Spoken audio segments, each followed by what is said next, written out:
Sa ibang balita naman, anti-pork barrel rally muling inilunsad sa Luneta sa lungsod ng Maynila. Layon pa rin nitong manawagan sa pagbasura ng PDAF ng mga mambabatas. Naritong ulat ni Noel Perfecto. Asahan dinumog ng mga kabataan ng youth concert sa Luneta Park sa harap ng Quirino Grandstand.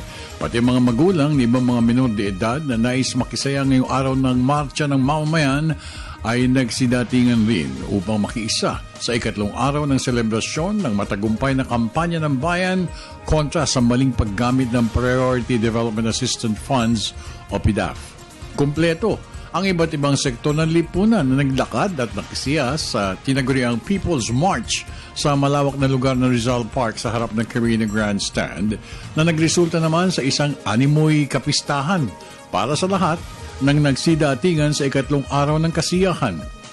Iisang tema ng lahat ng nakilahok sa pagpapamalas ng kani-kanilang saloobin para labanan ang pananamantala ng PDAF at Malampaya Funds para tuluyan ng mahinto ang pag-aabuso ng tulong pinansyal ng pamahalaan para sa ikaaangat ng estado ng pamayanan at sa ikabubuti naman ng buong pamumuhay ng sambayanan.